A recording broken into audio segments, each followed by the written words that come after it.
Legendary Bob Dylan turns 81 later this month. He's still living life on the road, but as John Dickerson discovers, his words have found a permanent home.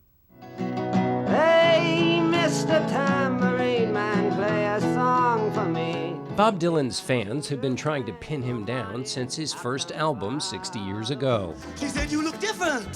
I said, "Well, I guess."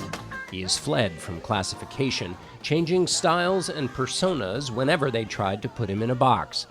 So it's no surprise that when Dylan played in Tulsa, Oklahoma last month, he didn't walk the few blocks down the street to visit the largest effort ever to classify his career, the Bob Dylan Center, a former paper warehouse which now holds 100,000 items from the artist's long-rumored archives. Here we have a letter from Bob Dylan to Jimi Hendrix, remarking on Hendrix's remarkable cover version of All Along the Watchtower. Stephen Jenkins is the center's director. Here is the actual tambourine that inspired the song Mr. Tambourine Man. The University of Tulsa and local billionaire George Kaiser bought the archive in 2016 for an estimated $20 million, partly in the hopes of drawing tourism to the area.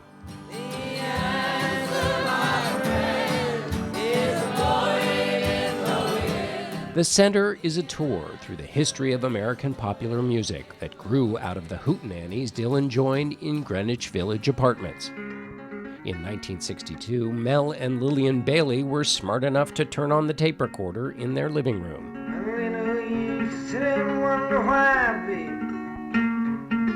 It don't make no difference now. One exhibit addresses Dylan's famous decision to play electric guitar at the 1965 Newport Folk Festival, I ain't gonna work on Maggie's farm no more. which caused such an uproar that folk legend Pete Seeger was rumored to have called for an axe to cut Dylan's cables. We have a letter written from Pete Seeger to Bob Dylan addressing both the truths and the falsehoods of that very tumultuous day at the Newport Folk Festival. The elder statesman folkie coming to terms with what his protege was doing.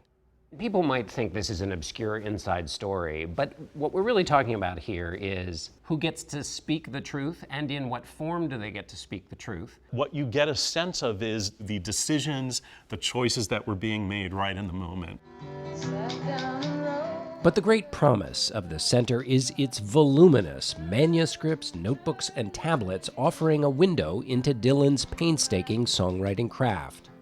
It's his mind on the page. Yeah. Mark Davidson is the curator of the collection. We've got an early version of Subterranean Homesick Blues here, replete with coffee stains, and you can see he's pounding away on the keys. He makes a mistake, he just simply X's over it. It's so great because there's chaos, lines he doesn't use, and then you see the ones he did. Girl by the whirlpool's looking for a new fool, don't follow leaders, watch the parking meters. Girl by the whirlpool's looking for a new fool, don't follow leaders or watch your parking meters.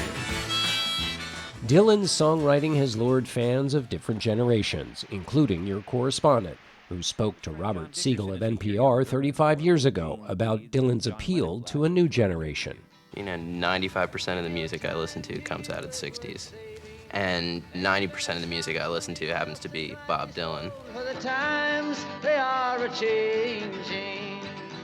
What do you see, not as Bob Dylan, but as just as a craftsman making music? In a song like Dignity from Oh Mercy, we have 40 leaves, 45 pages worth of him just working and reworking that song. And I love, of course, the line from this song that dignity's never been photographed.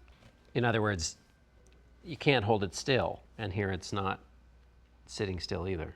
Perhaps nothing in the collection is more valuable than the notebooks in which Dylan puzzled out the lyrics to his 1975 album, Blood on the Tracks. These had mythical status. These have been the sort of Magna Carta, if you will, of Dylan studies. Sure enough, they were part of the archives that we acquired. Visitors can follow Dylan's process through 6 selected songs. The bulk of the archive, including never-before-seen film and audio that is not public, will be open only to scholars. Man in me will hide sometimes to keep from being seen. The exhibit will open to the public on Tuesday. we're far less interested in saying, ha, we got this guy figured out. Because what's so wonderful about Dylan, among much else, is the elusiveness. You build a ladder to the stars. The elusiveness is the point.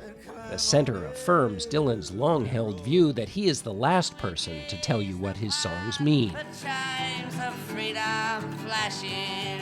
She walked up to me so gracefully, took my crown of thorns. Like all good art, we find meaning by wrestling with the words ourselves. Meanwhile, Bob Dylan keeps moving on.